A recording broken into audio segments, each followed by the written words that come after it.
Mahakama ya Wilaya ya Mkoa wa Temeke, Dar es Salaam, Mei 29, 2025 imetoa hukumu ya kifungo cha miaka 20 jela kwa mtuhumiwa Doto Adinani baada ya kupatikana na hatia ya kosa la shambulio la aibu ambapo Jeshi la Polisi la Kanda Maalum ya Dar es Salaam limetangaza kuwa watu 8 waliokuwa na tuhuma za ulawiti katika mkoa wa Dar es Salaam wamehukumiwa kwenda jela maisha.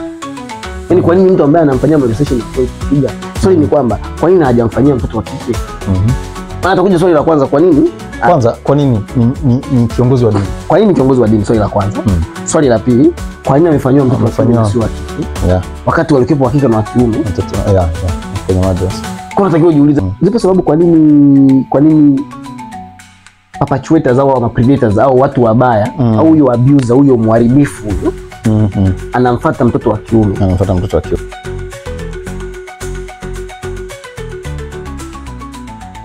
Anyways. Mambo vipi? Fresh? Mkao kama dawa. Poa. Mepoa. Bwana, leo karibu tena kwenye Let's Talk Live. Leo tupo na mjadala mfupi au mjadala kidogo kuhusiana na habari za mtandao. Kwenye habari za mtandao leo kuna taarifa tutaanza kuzipitia. Hii taarifa inatoka source ni East Africa TV. Imesema kwamba Mahakama ya Wilaya ya Mkoa wa Temeke, Dar es Salaam, Mei 29, 2025 imetoa hukumu ya kifungo cha miaka 20 jela kwa mtuhumiwa Doto Adinani Makando mwenye umri wa miaka 34, mkazi wa Yombo Kilakala baada ya kupatikana na hatia ya kosa la shambulio la aibu ambapo alimfanyia mwanafunzi wake wa kiume mwenye umri wa miaka 14 mnamo Januari 2025 kwa nyakati tofauti majira ya usiku. Mtuhumiwa ambaye ni mwalimu wa madrasa alikuwa anamwambia kijana huyo amnyonye uume wake mpaka atakapotoa manii ayameze na kisha kumruhusu aondoke nyumbani. Ilielezwa mahakamani kuwa muda wa kutoka madrasa ukifika, mtuhumiwa alikuwa anaruhusu wanafunzi wengine kutoka madrasa majira ya usiku na kumwamuru kijana huyo abakie ili amnyonye uume wake na kumtishia kwamba endapo ataondoka atampa adhabu ya viboko. Akisoma hukumu hiyo, Mheshimiwa Catherine Madili amesema kuwa mahakama imeridhika na ushahidi uliowasilishwa mahakamani hapo ambapo pasi na shaka umeweza kumuunganisha mtuhumiwa kutenda kosa hilo. Sikia mambo hayo mkuu. Sikia vitu tu. Mwisho wa nukuu ya East Africa TV, mambo cha habari. Kwa mambo yanatokea. Of course kuna taarifa inayoendana na hilo. Kuna taarifa inayoendana na hilo kwamba Jeshi la Polisi na hiyo ni tarehe ile 29 Mei. 29 Mei pasipo kukosea. Jeshi la Polisi la Kanda Maalum ya Dar es Salaam limetangaza kuwa watu 8 waliokuwa na tuhuma za ulawiti katika mkoa wa Dar es Salaam wamehukumiwa kwenda jela maisha. Miongoni mwa waliohukumiwa ni Baraka Modestus aliyetuhumiwa kwa kulawiti huko Madale, Msigani, Ubungo 2024, ambayo hukumu yake ilisoma tarehe 12 mwezi wa 3 2025 na alihukumiwa kifungo cha maisha jela katika mahakama ya wilaya ya Kinondoni. Aidha, Baraka Benedicto aliyetuhumiwa kulawiti huko Sinza White Kinondoni 2024 naye tarehe 14 mwezi wa 3 alihukumiwa kifungo cha maisha jela katika mahakama ya wilaya ya Kinondoni. Mwisho wa taarifa. Nadhani mkuu wangu unaona taarifa hizo ambazo leo tumeona kidogo tuzipitie tuangalie ni kwa nini kwanza vitu hivi vinatokea, huenda vilikuwepo, hatujui, huenda havikuwepo, vimeanza kutokea sasa hivi, lakini swali ni kwamba kwa nini watu wanakuwa na matukio kama hayo, au kwa nini matukio kama hayo yanaonyesha? Maana kwa takwimu hizo wamesema watu 8 wote kwa tuhuma za ulawiti. Hapo pasipo kumsahau taarifa hii tuliyoisoma mwanzo ya huyo mtu. Sasa naomba tulipitie hapo tuangalie why kwanza. Wewe unaweza ni jambo la kusikitisha. Of course. Very sad. Kwa watu ambao tunategemea kuwa na jamii nzuri. However, mambo kama haya ni ya kusikitisha, na ndio maana kuna judicial system. Judicial system ipo kwa ajili ya kuwachukua watu. Judicial system kwa Kiswahili tunasema ni kama mfumo wa mahakama. Mfumo wa sheria. Sawa. Au inaitwaje? Muhimili wa sheria. Upo kwa ajili ya kuwarudisha watu kwenye mstari. Na kuwashughulikia watu ambao wanakaa nje, ambao sasa wanaenda nje kuna watu wanaenda kabisa nje ya mstari kwa makusudi. Lakini sasa kitu kimoja natakiwa ukiangalia kwanza, unajua kabla hujaangalia hiyo issue, watu waangalie pattern ya hizo scenario. Pattern ya hizo scenario unakuja kukuta kwamba kuna kitu kimoja ni in common. Na I'm not sure. Na hisa watoto wote ni wa kiume. Na hisa hata kesi ya kulawiti hii huyu ni wa kiume wa kwanza. Hii ya kulawiti sijaifuatilia zaidi kwa ndani kuona kulawiti ulikuwa ni watoto gani, maana ni kesi tofauti, lakini kwa summary waliweka kwamba ni kesi 8 za kulawiti. Kesi 8 za kulawiti. Na unakuta asilimia kubwa kweli ni watoto. Sasa hapa vitu tunaweza kuongea katika nyanja nyingi. Lakini mimi kwa mwongozo rahisi ambao tungeweza kusema ukatili huu wa kijinsia au ukatili huu unaofanyika iza ukatili zaidi dhidi ya watoto ni nini uwaga kinapelekea hayo? Kwanza kwa binadamu au kwa watu, nini chanzo chake?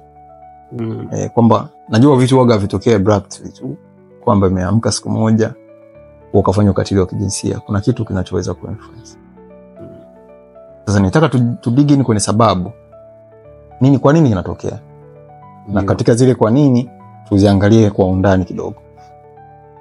Kitu cha kwanza nataka tuangalie kwa mfano kama hiyo kesi ya huyo mlawiti, huyo aliyemlawiti mtoto wa madrasa, kitu kama hicho. Huyu anasema kwa kesi lake lilikuwa ni wameitamka kwa vinani vyao kwamba huyo sio kulawiti. Sio kulawiti, ila kosa lake lilikuwa mwenye yani kumolesti mtoto. Sasa kumolesti mtoto ni kumdhalilisha. Ni kumdhalilisha mtoto kijinsia. Wameliweka kama kosa la aibu. Molestation. Ndio child molestation. Wamemolest mtoto. Sasa ziko sababu nyingi za kufanya child molestation, specifically kwa mtoto wa kiume. Lakini sio itakuja kwa nini ni authority figure? Yaani kwa nini mtu ambaye anamfanyia molestation ni authority figure? Swali ni kwamba kwa nini hajamfanyia mtoto wa kike? Maana atakuja swali la kwanza, kwa nini? Kwa nini ni kiongozi wa dini? Kwa nini kiongozi wa dini? Swali la kwanza. Swali la pili, kwa nini amefanywa mtoto wa kiume sio wa kike? Wakati walikuwa wa kike na wa kiume. Kwenye madrasa. Kwa natakiwa ujiulize hayo maswali. Na ukiwa unataka kujibu hili swali, ukitaka kuongea scenario lazima uweze kujibu hivyo vitu. Maana hivyo vitu ndio vitakupelekea direct kujua kwa nini vitu vinatokea. Kwa nini vitu kama vinatokea. Sasa zipo sababu kwa nini perpetrators au predators au watu wabaya au huyo abuser, huyo mharibifu huyo anamfuata mtoto wa kiume. Okay. Kitu cha kwanza, jamii imekuwa ina mtazamo mbovu kwamba watoto wa kiume uaga wafanyiwe sexual harassment. Hafanyiwi unyanyasaji wa kijinsia. Hivyo basi hiyo inamfanya mnyanyasaji yule kichwani mwaka ajue kama itakuwa ni ngumu mimi kupatikana, kufahamika, kugundulika. Na hata kitu gani kugundulika, watu watachelewa kuamini kama inawezekana. Okay. Hivyo basi kama mtu ana matatizo ambayo ni mengine sasa yaliyomfanya afanye hicho kitu, mtoto anakuwa ni nafasi, ni mtu yani mtoto wa kiume anakuwa ni rahisi kufanyaje? Kumwattack. Kama atakuwa na matatizo, of course kuna vitu vinavyomfanya yeye afanye hivyo, lakini superficial kwanza. Kwa nini? Kitu kingine ni authority figure. Kwa nini ni kiongozi wa dini labda? Unajua watu ambao ni watu wa dini, ni watu ambao wanapewa mamlaka mengi juu ya kuwalinda watoto na hawafanyii monitoring yoyote. Kwa sababu wanaaminiwa. Hivyo basi yule abuser yule anakuwa anaichukulia kama advantage kwamba anaweza akafanya chochote na akajitetea. Na tunajua kabisa ma-abusers always wana find sehemu ambayo ni safe kwa ajili ya kuexploit. Hiyo ndio sifa ya watu ambao ni psychopaths. Kuna jina tunalitumia psychopath ambao they are looking for the best way to exploit or the best place to exploit ambao ni safe. Sio ambayo haiko safe. Ndio maana huwezi kumkuta mtu mwenye tabia za kinyonyaji yuko sehemu ambayo kuna ulinzi mkali. Atakuwa sehemu ambayo inaaminika yeye ndo anaingia pale. Maana uwezekano wa watu wengine upepo unakuwa ni mdogo. Kwa hizo ndio sababu ambazo utamkuta mtoto wa kiume ndo amekuwa involved, lakini pia anayefanya ni mtu wa aina hiyo. Kuna uwezekano kwamba ikatokea kafanya mtu ambaye hana sio psychopath. Kufanya kitu kama hicho. Of course mtu anaweza akafanya ambaye sio psychopath. Ila maana psychopath unaweza tukamtenga kwenye nani? Yani psychopath anaweza akafanya, lakini inakuwa ni kwenye extreme case. Ila however mtu anaweza akafanya mwingine ambaye sio psychopath. Maana psychopath inakuwa hiyo ni unakuwa diagnosed with mental illness. Na mwingine anaweza akafanya, anaweza akaa kwenye vikundi tofauti. Wanasema sababu psychopath ni severe form of antisocial disorder, antisocial stress personality disorder. Sasa kwenye watu ambao wanafanya hivi vitendo wanaweza wanakuwa na psychological disorders. Ndio.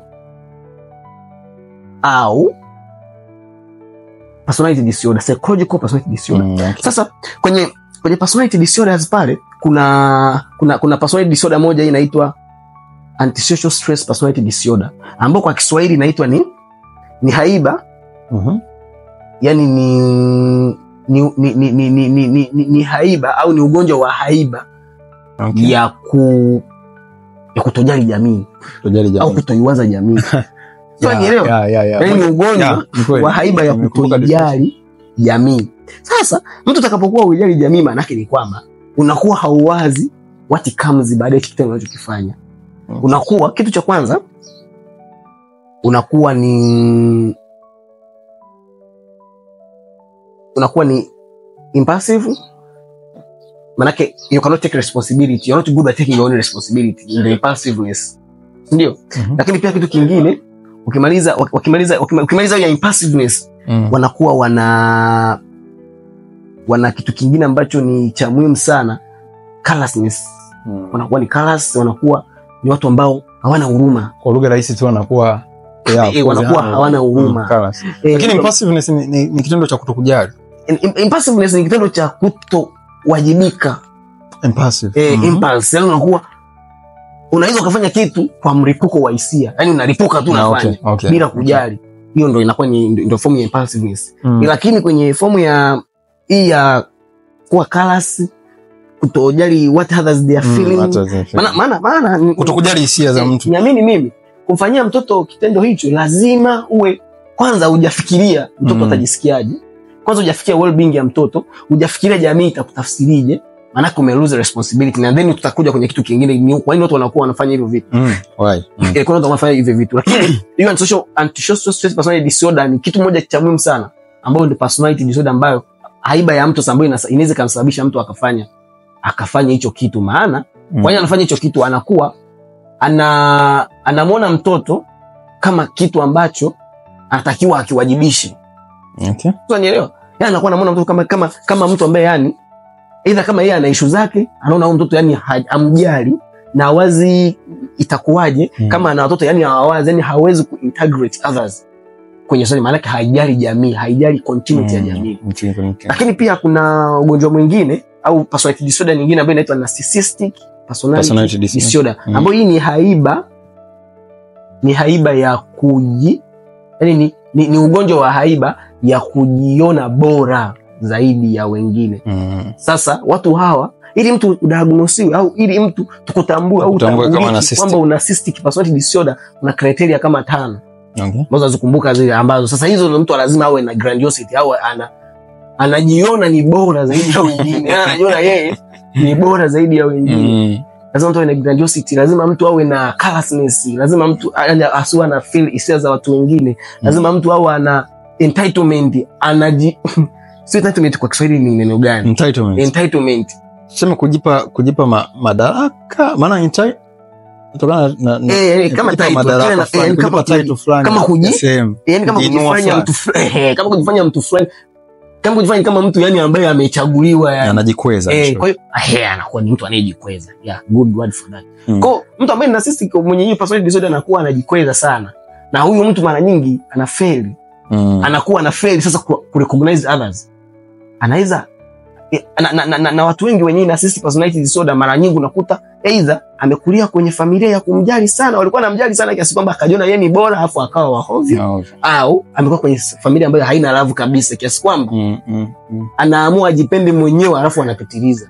Maana moja kati ya cause ya psychopathy au watu wa psychopath, kuna ile ya natural ambayo tunasema ni biological cause, kuna environmental causes, ya kuna hizo nyingine ambazo ndo environmental tunasema tu mazingira hapa na pale, lakini kuna ile kwamba jamii uliokulia pia ndio bado nakupa hizo personality disorder. Alafu kuna nyingine ambayo of course ni borderline personality disorder, however hii haisababishi sana. Borderline personality disorder sio haiba sana, inaweza ikasababisha mtu kufanya hivyo, ikasababisha mtu kufanya hivyo vitendo vya molestation, vya kumolest mtoto, vya kumfanyia unyanyasaji wa kijinsia mtoto. However na yenyewe inakuwa associated na matatizo ambayo yanaweza akapelekea hicho kitu. Ila kuna kitu kingine kinaitwa pedophilic disorder. Sasa hii pedophilic disorder ni sio ugonjwa wa haiba, sio personality disorder. However hii ni form ya mental illness ya mtu anakuwa na desire kwa watoto, anapata sexual desire. Mtu anakuwa anapata msisimuko wa kihisia au msisimuko wa mapenzi kwa kuangalia watoto wadogo ambao hawajavunja hata huo. Hilo ni tatizo kubwa sana. However kabisa unaambiwa kwamba sio kitu ambacho mtu akiwa nacho kwamba ndo hata hukumiwa. Sio, nielewa? Sio kitu cha kujivunia, sio kama cha kushughulikia. However mtu anaweza kuwa na hiyo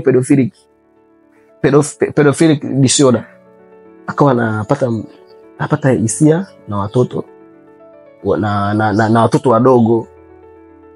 Kwa hiyo mtu lazima tumweke sehemu aende, lazima ashughulikiwe, yani ashughulikiwe na judicial system au mahakamani. Ndio maana wanafanywa isolation, ndio maana watu wamehukumiwa maisha. Maana sio kwamba ukiwa na feeling yoyote unaweza ukaexcite kwenye jamii, na ndio maana most of the pedophiles order imewekwa kwa ajili ya hivyo, na ndio maana most of the pedophiles ni kwamba, au most of those people who are doing those horrible things ni kwamba they are either irresponsible au they are acting impulsively.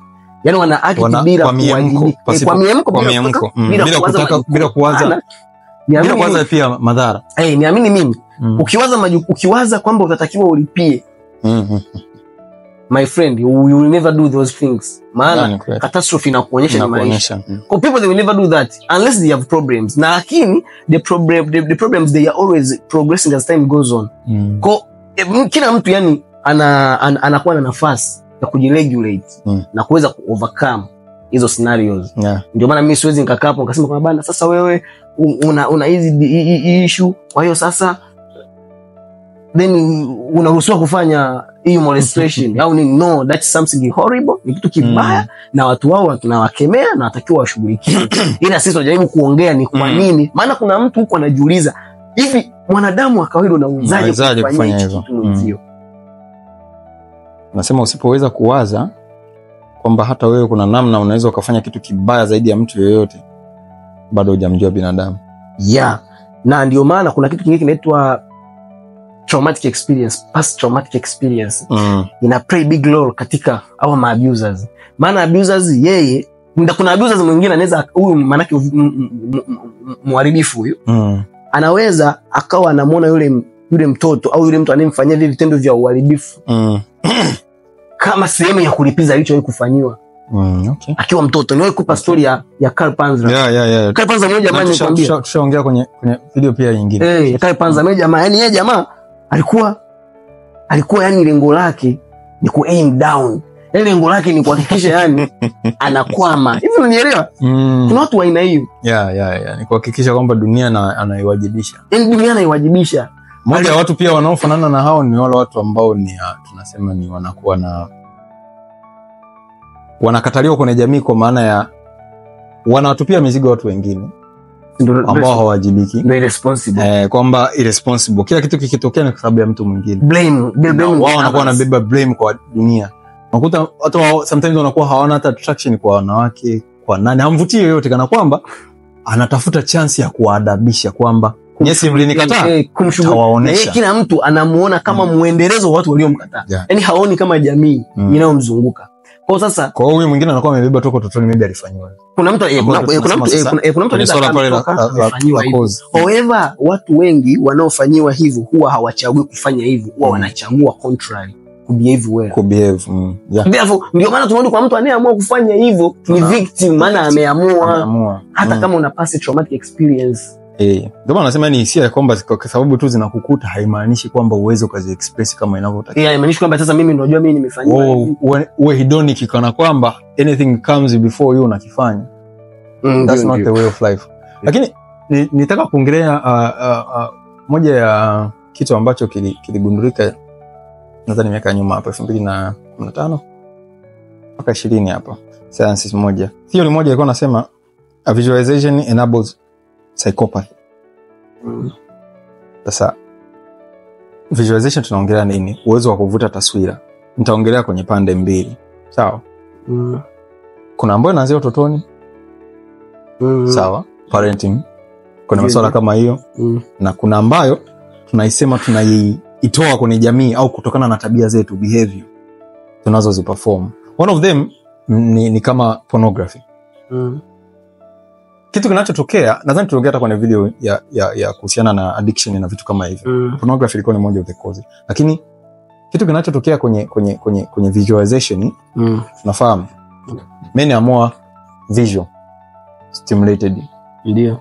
Na wao wanapata excitement, na ndio maana wanawake wanapenda auditory au ya kusoma. And women they are mentally stimulated. Mentally stimulated. Nasema kwenye swala la kama pornography. Visual wanaume inawakamata, lakini kwa wanawake inaweza maybe ni kusoma, maybe novels and all stuff like that. Fantasies. Sasa sexual fantasies. Kwao inakuwa inafanya hivyo. Sasa kuna nani moja psychopath alikuwa anafahamika sana, anaitwa Ted Bundy. Mmoja msaikolojia mmoja alikuwa anamuelezea Ted Bundy. Ted Bundy alikuwa alisema, maana alikuwa anamfanyia dadala, anamuuliza sema kitu ambacho alichokuwa anakifanya alivyokuwa akiangalia pornography. Aliangalia pornography to extent kwamba alikuwa na visualize kile kitu. Na the worst part ni kama tulivyosema kwenye ile video kwamba utaanza leo kuangalia kawaida, si ndio? Labda mwanamke na category wanakuwa na kuwekea. Zipo category nyingi sana. Ni kwa ajili ya increase desensitization. Na that's how dopamine inafanya kazi. Inafanya kazi. Utaangalia leo porno kuhusu hiki, utaangalia utaongeza. Kwa inafika kwamba alikuwa anaangalia kana kwamba akafika to the extent kwamba fantasy na fantasize more than, ni kwamba alikuwa hapati hisia tena akiangalia porno ya mwanamke na mwanaume. Anahama. Si ndio? Ndio maana anaangalia porno ya mwanaume na mwanaume, anahama. Mwanamke na mwanamke, anahama. Anaanza kutafuta, akakuwa amekosha taste. Sasa ikafika kipindi ambapo inabidi aangalie porno ya mwanaume na mtoto mdogo. Sasa one thing ambapo kwenye brain wanasema kufikia state fulani ya brain umeweza kuperform kitu kama kile au umesha fantasize kitu kama kile, utakuwa umeshavunja micro conscious zako, utakuwa fulani umezivunja mipaka fulani ambayo umejiwekea kwenye mwili wako, utakuwa umeivunja mpaka kufikia pale. Inaenda taratibu, of course inakuwa influenced by dopamine, kwa sababu sasa unajisikia vizuri kabla mtu anavyoangalia porno anajisikia vizuri, maana ndio malipo inabidi unaongeza. Kila siku unakuwa unaongeza kama mtu wa madawa anavyoongeza. Sasa kinachotokea ni kwamba ile fantasy mwishoni kama binadamu utatamani ujaribu. Umeelewa? Utatamani ujaribu. Kwa moja ya cause kama hiyo ni kwamba sina uhakika yeye aliyefanya hivi alikuwa ni kama labda maybe due to porn au kwa sababu ni psychological au kwa sababu kulikuwa kuna disturbance nyingine, maybe sio hata antisocial personality disorders, lakini moja ya sababu inaweza kumpelekea mtu kama hiyo ni kuweza kudevelop tabia kama hizo. Maana mwisho wa siku ataona kile kitendo, anaweza kumuomba maybe hata mke wake afanye, lakini akawa mkimbia. Yaani unasikia akatafuta sehemu ya kuexploit kitu kama hicho. The funny thing ni kwamba hao watu ambao wanafanya horrible things they have family. Wana family, wanawake. Yeah, of course. Wana nini? Sasa the question inakuja ni kwamba why? Ana umri wa miaka 34. probably atakuwa na familia. Yeah. Wewe usifuatilie. Lakini mara nyingi watu wa aina hiyo wanakuwa na familia. Then swali linakuja, kwa nini wanakuwa hivyo? Why? As long as what I can tell ni kwamba fantasization hii ya hivi vitu unakuta mtu, okay, let me put it like this. Kuna watu wameoa na wanajichua. Okay. So nielewa? Can you imagine nini kinatokea mtu ameoa anajichua? Yeah, kuna hiyo scenario unaitoa. Yaani scenario hapo ndio unapoitoa sasa. Unaihamishia kwenye mtu ambaye ameoa afu akaenda kumfanyia. So nielewa? Na ndio inaeleta na visualization psychopathy. Sasa psychopathy ni kwamba unakuwa ni predatory parasite. Una tabia za kinyonyaji na za predator ni nani? Predator. Bana, yani unajua kusema mnyonyaji kwa Kiswahili unaweza kuwa umeinclude na predator. Maana predator anafeed kwa mtu mwingine, kwa kitu kingine kilichopo. Predator unakuwa ni mnyonyaji, lakini pia anayeteketeza nafsi za wengine pasipo kujisikia vibaya. Hiyo fonto si sawa. Maana sadistic ndio ile unapata ya kujisikia furaha ukiwa unamuumiza mtu mwingine. Na ndio maana there is this whim in the human mind. Or this part of human mind, ya dark personality behavior. Every human being, kila mtu ana dark personality. Ile ni dark triad. Ni dark tetrad. Kuna dark tetrad. Ilikuwa triad waliongeza moja ambayo ya sadistic. Tetrad. Kwamba human being they have dark sides. Na ukiacha dark side ikamanifest, ndipo una develop into mental problem au psychopathy au what. Ndio maana ukikuta una makosa kama hayo unashughulikiwa. The problem ni kwamba we know everyone had the opportunity to be like you. Lakini wewe umeamua kuwa hivyo. Na utasema mimi nilikuwa sijui, kutojua haiondoi kosa. Hapo tu ndio sheria inapokuwa. People like pornography inafanyaje, inashirikije kwa kiasi kikubwa kwenye hizi criminal issues. Kitu cha kwanza inafanya desensitization. Unaondoa excitement kwenye vitu vya kawaida vya watu wa kawaida. Unajaribu kuadd na kuendelea kufeed your dopaminergic loop. Kwa ile loop yako ya dopamine unaenda kuifeed. Then it reaches the stage whereby you cannot enjoy unless you get something similar to what you have been fantasizing. Mtu ambaye anaangalia pornography kila siku lazima apande. Au anaangalia pornography consistently kwa muda mrefu. Yani kwa muda mrefu lazima upande. Yani lazima utakuwa unapanda. Brain inakuwa maana unapoishia leo unatakiwa kesho uongeze kidogo, uongeze kingine. Na concept ni ile ambayo tuliongea kwenye dopamine kwamba kuna cessation ya dopamine mwilini au una develop resistance. Kiwango kilichokuwa kinamwaga kujisikia vizuri baada ya muda kitakuwa kijisikii vizuri, kwa itabidi uongezee. Akimwage utakiwa uongeze vitu, kwa unaanza kufanya vitu kama madawa ya kulevya hivyo. Kwa then it comes the problem kwamba unfortunately pornography hatuwezi kukuona kama madawa ya kulevya. That's a worst. Na hiyo ndio kitu kibaya. That's a worst problem. Baya sana. Kwa sababu mtu ambaye anaenda kufanya hiyo molestation, like kama hiyo kumfanyia mtoto molestation, kumlisha uume na nini, I'm pretty sure like 80% that victim, that abuser alikuwa ni addicted to pornography.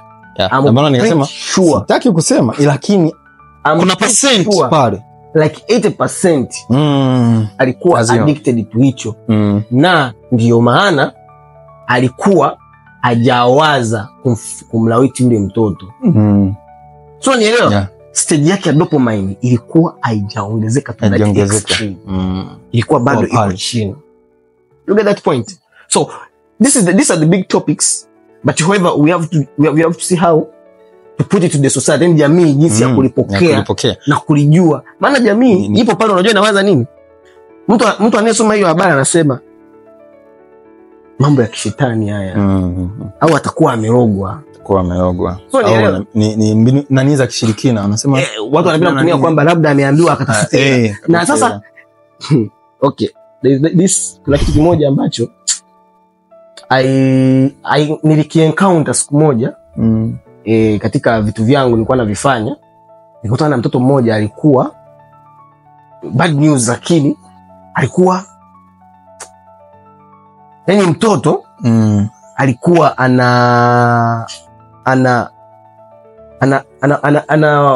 fanya vitu anawalawiti kitu kama watoto wengine. Miaka mingapi? Mtoto alikuwa ana miaka 14. Tayari kwa shabale. Kwa shabale. Wakawa wanafanyia watoto wengine. Anafanyia watoto wengine. Kinyume cha maumbile. Ila walikuwa ni watoto wadogo zaidi yake. Sasa yule mtoto kwenye kuja kumuuliza, tayari sana. Yule mtoto akasemaje? Yule mtoto alisema kwamba nimerogwa na bibi yangu ndo alimeniroga. Just imagine mtoto mdogo amekuja na justification kwamba nimerogwa na bibi. Ni kwamba sio kosa lake. Nimerogwa na bibi. Kasha tupia mtu mwingine kwamba nielewa blame others. Kwa hivyo akasema kwamba mimi nimerogwa na bibi. Sasa nikajiuliza kitu kimoja. Kusema huyo mtoto hapana. I wasn't in there. Mimi sikuwa na authority katika kilichokuwa kinaendelea. However, hivi kuna sheria ya kumfunga mtoto kama wewe? Mtoto kama wewe zipo sheria za mtoto chini ya miaka 18. Zipo najua zipo, however sijui, lakini mtoto kama yule ni hopeless na ni problem to the society. Ubali kata. Yeye mtu alisema kwamba mimi kama kwenye stage hiyo. Anasema mimi akasema mimi nimerogwa. Unielewa? Nilirogwa na bibi. Kwa mtoto akaja na justification kwamba amerogwa. Na nilikuwa najaribu kuonyesha nini? Najaribu kuonyesha kwamba yani mtu anakuwa ana justification na anatafuta, yani analalisha kitendo chake kwa kutafuta sehemu ya kukimbilia na kwa kuonyesha kwamba ina uwezekano. Ndio maana sio mimi nilirogwa au sio mimi ni na ndio maana ukimwambia mtu, ukimkuta mtu amemleta mtoto mdogo ukamwambia shida ni nini, atakwambia mimi nimeambiwa nitapata hela. Sio, nielewa, yani justification ya haraka, mimi nimeambiwa nitapata hela. Ndio maana mtaani kuna notion kama bana nguvu za giza. Kumbe ni mtu amefantasize vitu vya hovyo. Na of course kuna imani za kishirikina. Sitaki kutoa swala la nguvu za giza. Sometimes inakuwa.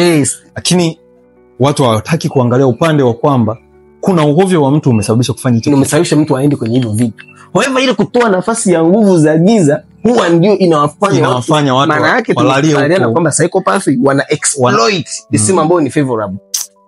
Yeah, of course. Yani lazima watafute sema ambapo inaweza kawalinda. Ndipo wapa justification ya matukio yao. Wanajibana. Sema ambayo haina nafasi ya kunanili.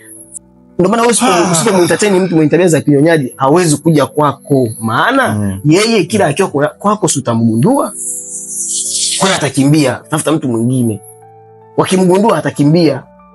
Ndio sifa ya psychopaths. Yeah, they cannot stay to one place for the long period of time because watawashtukia. Of course, woga ni changamoto yao. Just imagine for a kid ambao umesema kama wewe. Kitu nilichokuwa nakielezea mwanzoni. One of the issue tulikuwa tunafahamu ni behavior. This is pornography and so.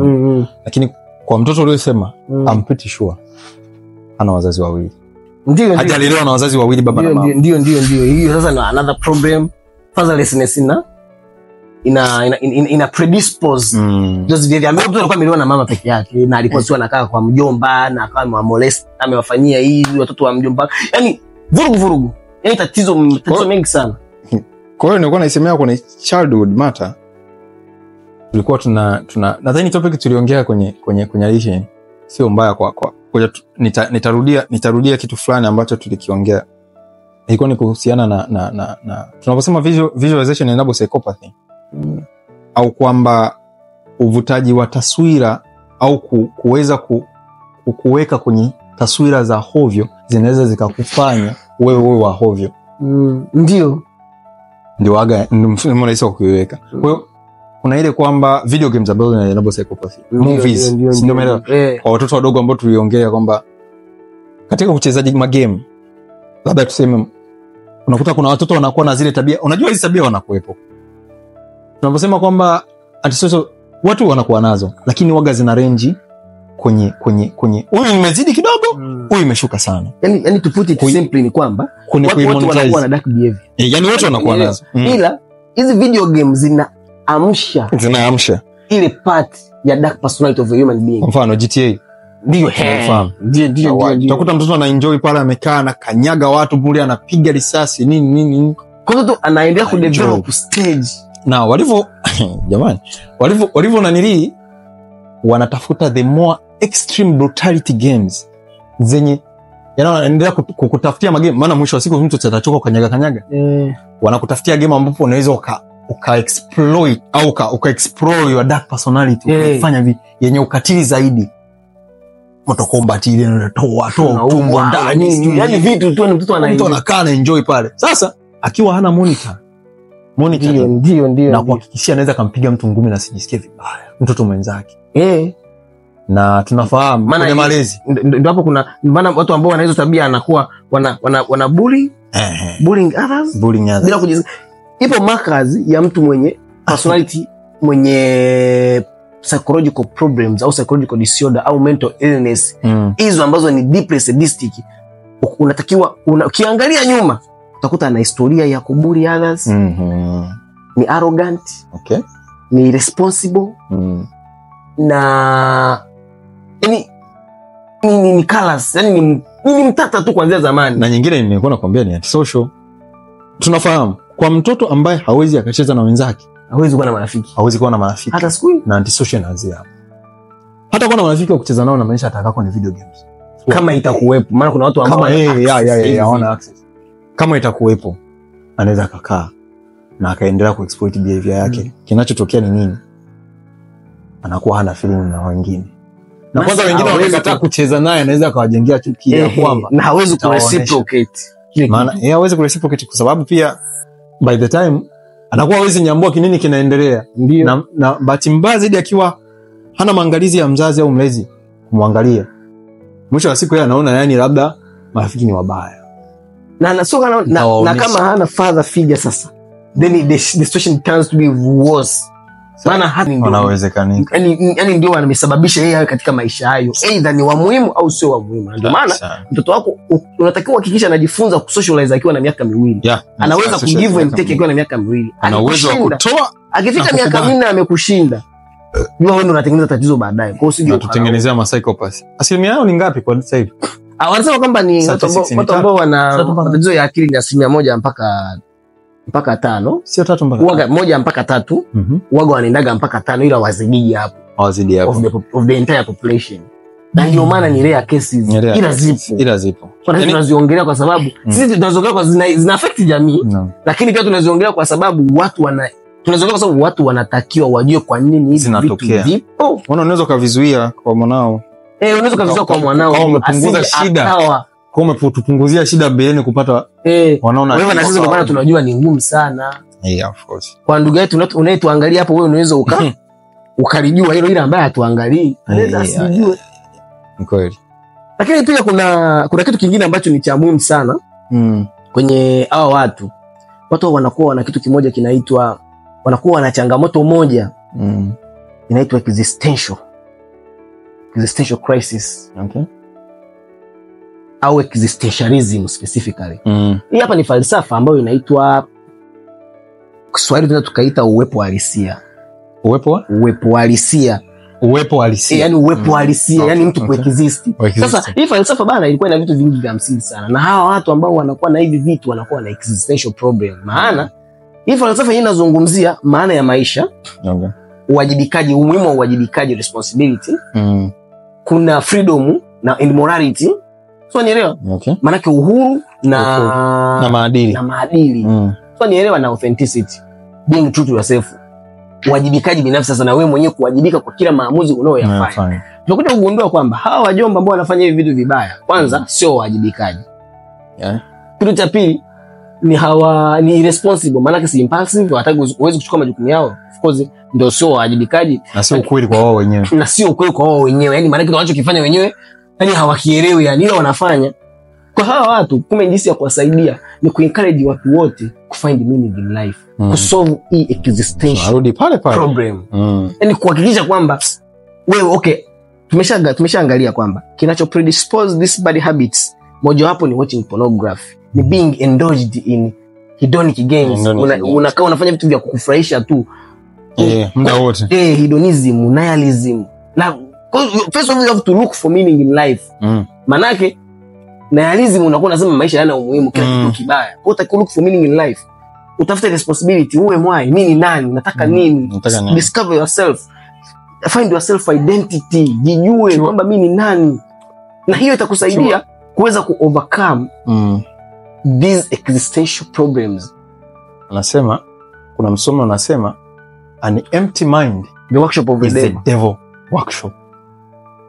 Ukimaanisha kwamba if you have no meaning in life, if your mind have no meaning, kuna chochote, something is going to find a way out in your mind. Anasema mbaya yote aliyekuwa nasubiri mlangoni mwako kuingia atapata mlango wa kuingia, kichwa kikiwa cheupe, kwa sababu kila kitakachokuja kwako kitakuwa ni sahihi.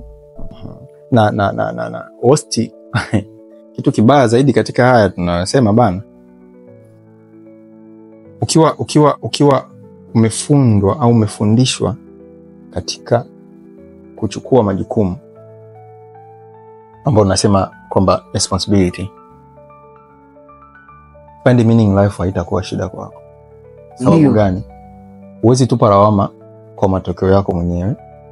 Ndio uliweza kuchukua majukumu, si ndio? Inamaanisha chochote kitakachokukuta kilikukuta kwa sababu ya maamuzi uliyochukua. Ndio.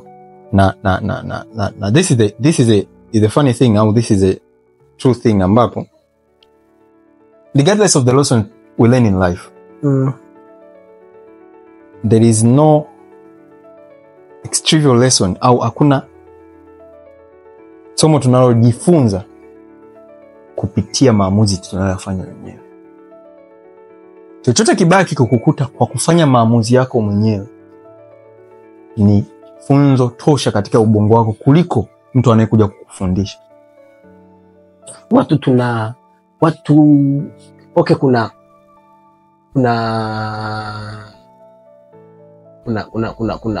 kuna theory moja au kuna falsafa moja. Hii theory ni falsafa. Theory au kuna nadharia moja. Kuna nadharia moja ya kujifunza. Ilikuwa ni ya mtaalamu mmoja inaitwa social cognitive theory au social learning theory, ambayo imepropozwa na mtaalamu mmoja anaitwa Albert Bandura. Yule jamaa yeye alisema kwamba kwanza mtu unajifunza kupitia vitu viwili, observation and modeling. Na unajifunza kwa kuangalia na kwa kutafsiri na kwa kurudia vile vitu ambavyo unaviangalia. Kwa hiyo mpaka hapo hivi hiyo theory mwaka gani? Ni philosopher miaka ya nyuma? Hapana, ndio inayotumika sasa hivi. Watu wanaosoma saikolojia, wanaosoma nini, ndio theory wanaoitumia, ni theory za learning. Kwamba ni learning, yani imematch exactly na visualization enable psychopathy. Ndio mule yani mule kwamba you learn through observation and modeling. Maana modeling ni kama hali ya kujishape, kufit kwenye kitu fulani. Na ukiwa na learning kwenye modeling, kwenye observation learning pale, akawa na assumption zake actually. Unielewa? Akawa na assumption yake kwamba kuna kitu kimoja kinaitwa pale kwenye assumption zake, kuna kitu kimoja kinaitwa reciprocal determinism, ambapo kwamba unajifunza kutokana na wewe mwenyewe, mazingira ulipo na tabia unayoitaka. So nielewa, yani wewe mwenyewe, mazingira ulipo na tabia unayoitaka. Maana vile vitu vitatu vyote vinatakiwa vikutane ili ujifunze tabia kwa kuangalia. Kama wewe hauhitaji kile kitu, unaweza ukakiona pia usijifunze, lakini lazima wewe mazingira na tabia viwepo. Lakini kitu kingine akasema kwamba kuna inactive learning na vicarious experience au vicarious learning. Inactive kwamba inactive learning kwamba wewe unajifunza kutokana na matokeo unayoyapata mwenyewe ukikutwa na jambo baya, au matokeo unayoyapata mwenyewe ukikutwa na jambo zuri. Ukikutwa na jambo zuri utajifunza, ukikutwa na jambo baya utajifunza au utakausha. Sawa kabisa. Kile kitu kingine akasema kwamba unajifunza kutoka, yani kujifunza na experience vinahusiana. Yani ili ujifunze lazima upate experience, unless otherwise hamna kujifunza. Kwa lazima upate experience fulani ili ujifunze. Just imagine nilikuwa naamini hichi kitu lakini sijawahi jua kama kuna philosophy. Kipo wewe kujifunza lazima upate experience. I say. Alitumia assumption kama 4 hivi. Hizo assumption kama 4 hivi. Yule jamaa kwenye kujifunza, jinsi ya kujifunza, jinsi ya motivation ya kujifunza, yani kujifunza tabia yoyote. Ili ujifunze tabia yoyote ni lazima kulingana, maana zipo nadharia tofauti tofauti. Huyo tu ni wa social cognition. Hiyo ni nadharia ya social cognition. Kuna nadharia nyingine ya tabia tu inaitwa behaviorism. Ambayo jamaa yeye alisema kwamba yani kujifunza ni lazima kuwe kuna adhabu au kuna zawadi. Yaani ujifunze tabia yoyote lazima uwe kuna adhabu au zawadi. Tabia ambayo ina zawadi unaifanya kwa nguvu. Tabia ambayo ina adhabu unaikataa. Na ndio maana shuleni wanatumia hicho kitu. Kama tunataka watoto wasifanye kitu tunawachapa viboko. Chapa viboko adhabu. Kwa hiyo ni learning. Kwa kujifunza kwa aina nyingi. Kwa the same hiyo adhabu maana na zawadi, maana mimi ukiniambia kuna swala zawadi nini naweka hadi kwenye ubongo nini zawadi na dopamine nini. Hiyo the same. Hata kwenye ubongo si reinforcement. Kwenye ubongo ukijisikia vizuri si umeshazawadiwa. Kwa hiyo tayari unatengeneza tabia. Na wakiwachukua watu wakawapeka gerezani wanafanyaje? Wanawapunguzia reinforcement. Kwa utakapokuwa haupati zawadi kwenye ubongo wako, hiyo ndio inakuwa ni punishment yako sasa. Okay. Kwa hiyo wanakutoa kwenye ile sensitization yako. Kwa unakaa upati vile unaanza kuleni kwamba sasa niko hapa hivi. You suffer with dopamine yani problem, maana lazima yani una miss kile kitu, unahangaika, unaona kama vile unashindwa hata kupumua. I say that's a fun thing. Anyway, nini unajua unapoongelea hizi mada bana, to some extent watu wengine wanaweza wakafumba macho wasiziangalie, maana they are so hard to discuss. Inakuchukua roho fulani ya kutaka kuingia ndani. Lakini just imagine the effect ambayo jamaa anaileta kwenye jamii. Unaweza kufikiria nini kinamkuta yule mtoto sasa hivi? Yule mtoto aliyefanyiwa hivyo. Sasa hiyo ni ndo tatizo ambalo linamkuta yule mtoto, anakuwa ni damaged. Na of course nini anabidi afanyiwe yani mpaka atuke huko? Maana ni amepelekwa kwenye very dark road. Just remind ni miaka 14. Biolojia tunashumu either upo kwenye harakati au tayari umeshafanya. Umeshaanza kubalehe. Na ni mwanaume. Mvulana, mtoto wa kiume. Yani it is very difficult kutoka kwenye njia ya giza.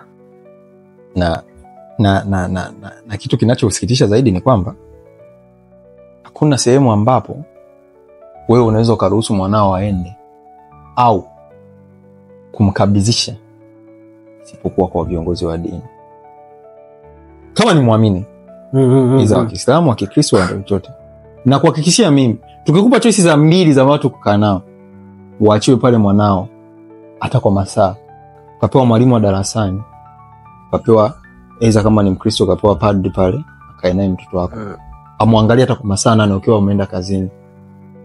Au ukapewa au shehe na mwalimu. So far unaweza kusema hata akae kwa dini, maana atajifunza, tunajua kusema unajifunza way of life, imani na vitu kama hivyo. Lakini just imagine the most safest place in a town to be the worst. Na ndio maana ma psychopath what they are good at is spotting for the most safest place kufanya ovyo wao. Na ndio maana dini zinakuwa wakati mwingine zinakuwa zimejaa watu ambao ni matapeli. Watu ni matapeli. Kwa nini? Kwa sababu ndio njia pekee ya kupata watu. Kwa sababu ndio njia pekee inayoaminika. Sasa kinachotakiwa kifanyike labda ni kuongeza children policy ili watu wajue kwamba maana yule psychopath anakuja mla anaangalia kabisa, anaona mazingira yanamfavor. Au uwezo kufanya kitu kibaya kama unaona mazingira ya kufavor. Maana it will be risky. Kwa pale cha kufanya ni kuweka hizo sera kwenye sehemu za nini, kuwepo na uwazi, kuwapunguzia authority wale religious figures juu ya watoto wako. Na one of the most thing, na hii ni kazi, sio kazi ya kanisa, ni kazi ya mzazi, mtu na mtu. Yani mtu na mtu. Ndio maana mimi naambia kitu mambo ya sijui nani akufanyie, sisi serikali ipitishe, hakikisha kwanza wewe unaanza na nani wako. Maana kuna ile ambapo wazazi wana kosa communication. Parenting bana ni changamoto. Maana mtoto wameandika mara kadhaa. If you are very close to your child, atakwambia. Yani kitu chochote kikienda wrong, atasema. Ndio maana mzazi unatakiwa uhakikishe mtoto wako ni rafiki yako. Na isee, ni hatari sana.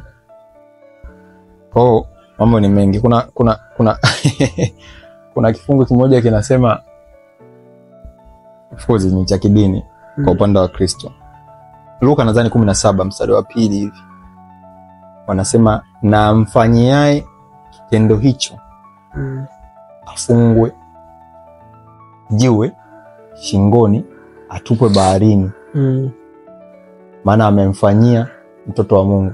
Sikumbuki maneno yake vizuri, lakini the concept ilikuwa kitendo kinafanywa kwa mtoto au kwa mtoto wa Mungu, kwa maana kitendo cha hovyo sana kinafanyika kwa eza kiumbe kama malaika.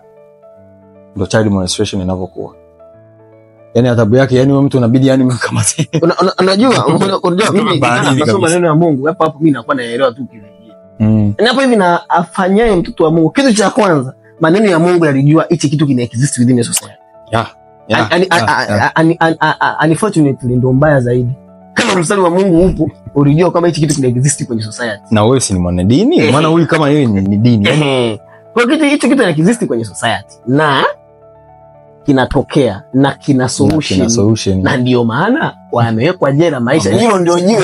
Ndio kafungwa chingoni. Ndio chochote nataka kuambia. Kwa hiyo kashafungwa jiwe.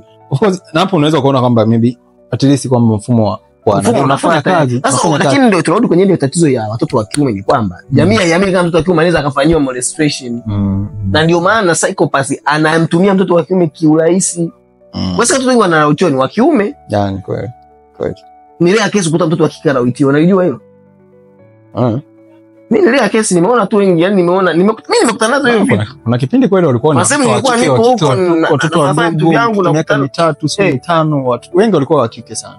Kipindi fulani cha nyuma. Mimi kwa sababu ndio nilichokuwa nakisikia. Nilikuwa nachokisikia hata ukisikia hata jinsia unasikia mtoto ashuru wa kike. Kweli. Ni experience nimeona sana watoto wa kiume mimi. Okay. Anyway, so far nadhani tumeangalia kwa uwanda ambao tumeweza. Lakini kama mtu kuna chochote unataka kusema mko wangu. Maana ilikuwa ni habari kidogo nimeona tuicheki kidogo. Mimi nadhani kitu ambacho ningependa Sufuzo kusema ni kwamba kuna hizo personality disorder inaweza zika, yani kitu cha kwanza, kitu cha muhimu ni kujua kwamba tunaongelea hii issue kwa sababu watu atuongelei kwa yule papachueta. Tunaongea kwa ajili ya watu ambao ni wa kawaida. Watu wa kawaida. Na kwa nini watu wa kawaida wanakuwa wana majibu ambayo sio sahihi kwenye vitu kama hivi. Yaani wanakuwa na majibu yao ambayo yani mtu hawezi kuelezea kabisa, akamwambia mimi Mungu sijui. Sasa hawezi kuelezea. Kama mimi Mungu sijui, sasa utafanyaje? How can you protect your child kama wewe mwenyewe hujui? Kwa hiyo tunaongea ili tuzuie hichi kitu kutokea kwa mtoto wako. Lakini pia tuzuie hichi kitu mtoto wako kuja kukifanya baadaye, maana vitu vinaendaga hivi. Assumption ndio hiyo nilikuwa naisema mwanzo, maana ukiona mtu kafanya kitu kibaya, wengi waga tunaangalia upande wa mtu aliyefanyiwa. Na tunasahau kwamba aliyefanya ni binadamu. Na unaweza ukajikuta huko kwenye kila mtu anaweza akaangukia kwenye hiyo njia. Kuna mstari unaotofautisha. Sasa ule mstari wengi hawataki kuangalia. Hata kuangalia ule mstari. Wanaupa tu sababu mstari mbaya, sababu zote unazozifikia. Of course lengo lilikuwa ni hilo. Of course ndio maana tunafanya hivi, kupiga story na kufanya nini ili kujua. Kuangalia kwa undani. Maana watu tunafanyaga tuangalia pasho. Sisi tunajaribu kupiga story kuziangalia kwa undani. Nini waga kinaendelea? Ambapo ingia walizingatia. Kwa hiyo personality disorder ni shida. Inaweza kukupelekea kufanya hivyo, lakini haikuokoi. Kweli. Mental illness kama pedophilic disorders ni shida, ila ukifanya tunakushughulikia. Matakao tukuzima tukufunge jiwe tukutoe kwenye jamii. Tupe kabisa taarifa. Sasa take home information ni kwa wale wazazi sasa. Hakikisha unakuwa karibu na mtoto wako. Hicho ni kitu cha kwanza sana. Hakikisha unakuwa karibu na mtoto wako. Maana hivi vitu hivi vipo.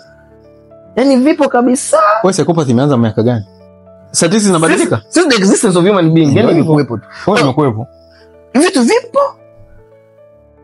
Tunakuwa rati kama mzazi, kama mlezi, kama mzazi ajaye.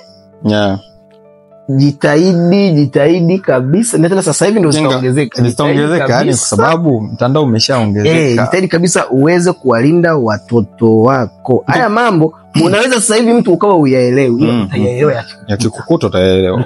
Unaweza pia usio unayafuatilia. Yakikukuta unasema mbona unaweza ukaenda ukatafuta na sasa hivi kibaya zaidi ni kwamba mitandao, yani wewe mtoto wako au mtu kukaa, sio kama hizo zamani. Tazama picha za utupu, anaweza akaona hata wanawake 100 kwa wakati mmoja kwa sekunde 15, kitu ambacho miaka hiyo aliweza kumform Sauli akaona wanawake wale, naye sio kwa siku moja kuona anaona ndani ya masaa moja. Kwa hiyo ubongo una hali ya kuharibu ubongo kwa haraka sana na kukuweka kwenye tabia za hovyo kwa haraka sana kuliko kawaida. Kwa hiyo umuhimu wa kukiongea ni kwamba huenda watu unafahamu, ila na uhakika asilimia nyingi wakati upo na assume kwamba haituhusu mpaka likukute. Mimi ningependa usipende likukute kwanza. Kuwa tu makini kabla halijakukuta. Kwa hiyo yani kitu cha muhimu, lakini tuache malezi ya kibepari yale ya kipindi kile, baba anaingia ndani na watoto ndani, inaitwa authoritarian. Yani baba kishagonga mlango ni baba chumbani mpaka aende kulala ndo mnatoka kuangalia au kuongea. Kwa urafiki na mtoto ni muhimu sana kuongea vitu vinavyowahusu. Vitu vingi sana vinatokea na nini. Kwa mtu mmoja ananiambia nje wanapata changamoto moja sasa hivi, watoto hawapati uhuru sana wa kucheza. Maana watoto wanaibiwa, watoto wanafanywa vitendo vya ovyo, watoto wanafanya nini? Kwa hiyo inafika hatua mzazi inabidi aende na mtoto sehemu ya kucheza. Mtoto akianguka kidogo mzazi kashambeba pole. Hiyo ndio inaitwa kwamba pampered children. Unakuta ni kwamba mtoto amekuwa ni wa kiume lakini ni kama wa kike. Kinatokea ni kwamba mtoto ameshindwa ku-evolve na ku-overcome zile dangers za mtoto kama mtoto kusolve vitu vyake mwenyewe. Mtoto anatembea amewekewa kisponji hapa, akianguka anaanguka. Sasa ugumu atautoa wapi? Kuna kitu kimoja kinasemaje? Mimi sina shida. Watoto wangu hawana shida zote nimezimaliza. Wana shida. Shida yao ni nini? Hawawezi kusolve shida zao. Hiyo ni shida ya kubwa zaidi, kwa sababu watakufanya wewe ni solver. Kila shida unayoipata wewe ndio problem solver. Na hakuna kitu kibaya kama kuwa na watoto ambao wana low self esteem. Yaani hakuna kukua katika hiyo. Hakuna mgonjwa utakayekutana naye mwenye changamoto kama mgonjwa mwenye low self esteem. Ambaye hawezi yaani mgonjwa unakuwa umefuga tatizo kubwa sana, maana changamoto atakuwa na low self esteem, unashindwa kusolve, atakuwa na low self esteem. Kila kitu kwake kitakuwa ni akifanyiki, atakuwa anajiona afai, atakuwa ana feel bad. Ana low self esteem maana yake ni feeling bad about yourself. Ni kweli. Na hiyo inatokea tu pale negative about yourself. Hivyo unajua kujisikia kwamba wewe haufai, kujisikia kwamba wewe hujachaguliwa na Mungu. Maana tunyenyesha wakikwambia twende hivi unaenda. Wakikwambia twende hivi unaenda, unakuwa ni flexible, yani wewe unabadilika tu, sio mtu wa uhakika. Kwa hiyo ni tatizo. Ni tatizo. No force ndio kuna address ile, kwa maana kwamba kule watu wamedevelop fear ya kwamba watoto wanafanywa vitu vibaya, kwamba tuwatoe. Na tulisema of course ilikuwa ni last videos nadhani za nyuma zile, kwamba sometimes kusolve tatizo ni kuongeza tatizo jingine. Lakini pia njia ya kusolve tatizo sio kumtoa mtu kwenye tatizo, muache evolve na namna na maelekezo. Unakaa na yale matatizo, unajua namna gani unayasolve. Wewe ungekuta hapa, yani ndio sawa. Tunaongelea of course tunaongelea the most big problem, mtu kuangalia porno, tunamzimia data. Siku nyingine data tu data, yani ndo anakuwa afai. Kwa ni bora mtu tu ni kwamba simu unayo, hiki unacho, kila kitu unacho, jua kitu kitakacho kukuta, miongozo unayobidi upewe, sometimes in control. Lakini kwa watoto wanahitaji control. You cannot tissue na acha tu kila kitu. Sasa na wao ndio mtego wazazi walionao wa kisasa, wanasemaje? Mimi mtoto nimemwacha achague. Sasa mtoto nimemwacha achague, anachagua kwa kutumia schema gani? Schema nini? Schema ni mental framework ambayo mtu anaitumia kufanya decision na communicate na kujampa framework kwa schema. Sasa mtu wewe hakuna ramani yoyote mtoto alionao kichwani ya kufanya maamuzi, alafu anasema afanye maamuzi. That is the problem again. Kwa ni hatari sana. Kwa wana vitu ni vingi. Lakini mpaka hapo tunaweza ukatupa views zako kwanza kuona nini una kishauri nini unakiona. Kama una topic nyingine tupe, tapigia story tunapoweza. Ukiona ya kuongeza feel free kwenye comments. Asante sana.